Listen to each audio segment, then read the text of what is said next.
કોતરોડા ગામે કોંગ્રેસ ઉમેદવાર રાયબેન લાલજી ઠાકોરની જાહેર સભા યોજાઈ।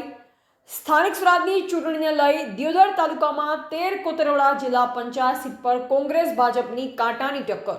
કોતરોડા ગામે બંને પક્ષોની જાહેર સભાઓ કરવામાં ભારતીય જનતા પાર્ટીએ કોતરવાડા સીટ જીતવા માટે ધારાસભ્ય કેસાજી ચૌહાણ અને કેબિનેટ મંત્રી ઋષિકેશ પટેલ, ડોક્ટર નરેશભાઈ ઠાકોર અને અનેક આગેવાનો ઉતર્યા। તો બીજી બાજુ કોંગ્રેસ પાર્ટી દિયોદર વિધાનસભાના પૂર્વ ધારાસભ્ય શિવાભાઈ ભુરિયા મોટા જન સમર્થન સાથે કોતરવાડા ગામે લોકોને વિશ્વાસ સાથે કોંગ્રેસ પાર્ટીને મત આપવા મતદારોને આહવાન કર્યું। Bureau report Satish Chauhan, Janvedna news Gujarati.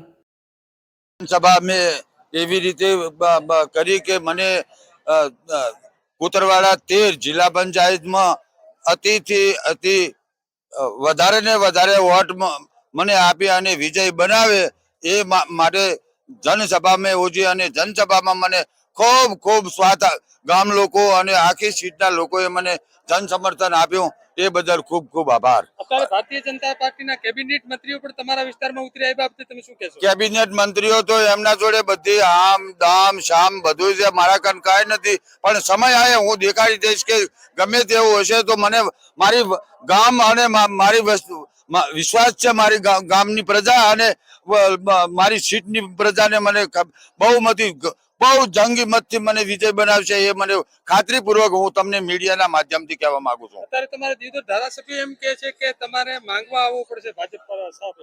કોઈ પણ અમે માગવા આવવાના નથી, કદાચ પણ હું આવવા માંગતો નથી।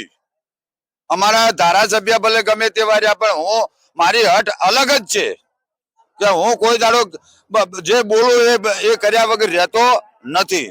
તો કોતરવાડા જે સીટના તમે ઉમેદવાર છો, કોતરવાડાની પ્રજા તમને કઈ રીતે જુએ છે? મને હું રાતના ગમે ત્યારે મારા જોડે કપડા પહેરવા ના હોય અને પગમાં ચંપલ ના હોય અને રાત્રે ઉઠીને મને જગાડે તો હું એમના અંગાથી કોતરવાડા પ્રજાને પણ દિયોદર તાલુકાની પ્રજાની વચ્ચે હું કાયમી રહ્યો છું અને અત્યારે પણ કાયમી રહીશ। અગાઉ તમે ઘણા હોદ્દા ઉપર સેવા આપી છે, તો એ બાબતે તમે શું કહેશો? એ બાબતે હું એમ કહું કે પ્રજા તમને જવાબ આપે, બરોબર। મારો વખાણેલો કોઈ હું કહું કે હું જબરો નથી, બરોબર, એ તો પ્રજા જ કહે છે। શું નામ આપનું? આપનું નામ ચૌહાણ લાલજી જીતાજી અને મારા ધર્મપત્ની રાયબેન આ કોતરવાડા સીટ ઉપર ઉમેદવારી નોંધાવી છે, બરોબર। આ મારો પરિચય। હું પૂર્વ તાલુકા પંચાયત ઉપપ્રમુખ બેઠેલો છું, બરોબર, એટલે પ્રજા મને સારી રીતે ઓળખે છે।